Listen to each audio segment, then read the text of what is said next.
29 June 2024 থেকে 15 November 2024 অর্থাৎ 139 দিনের জন্য শনিদেব বক্রী গতি লাভ করছেন। এই সময় সিংহ রাশির জাতক জাতিকার ক্ষেত্রে লাভ লাইফ এবং ম্যারিটাল লাইফ ডিস্টার্ব হতে চলেছে।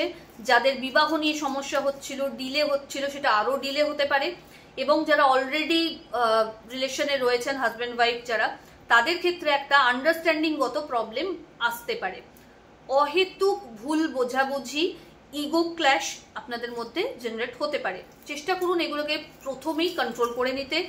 এছাড়া এই সময় কিন্তু বাজে সঙ্গে মেশার একটা প্রবণতা বাড়তে পারে।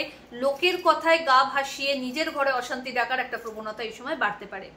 এই সময় টাকা যদি কোনো শেয়ার মার্কেটে ইনভেস্ট করছেন বা অন্য কোনো জায়গায় ইনভেস্ট করছেন, একটু সন্তর্পণে করতে হবে। সব ব্যাপারটা খুঁটিয়ে দেখে বিচার করে তবেই কিন্তু এগোবেন। এই সময় পেটের সমস্যা বাড়বে এবং পিতা বা পিতৃতুল্য মানুষজনদের হেলথ ইস্যু কিন্তু এই সময় মাথাচাড়া দেবে এবং রং ট্রিটমেন্টের একটা সম্ভাবনা থাকছে। তাই এই ব্যাপারে সতর্কতা নেবেন এবং দরকার হলে সেকেন্ড ওপিনিয়ন নিতেও ভুলবেন না। কি করবেন এগুলো সব থেকে বাঁচার জন্য? পরিশ্রম বেশি করুন, তার পাশাপাশি সূর্য আদিত্য স্তোত্র এভরিডে পাঠ করুন এবং ভালো থাকুন। রেমেডি বলে দিলাম, ভিডিওটা অবশ্যই শেয়ার করবেন।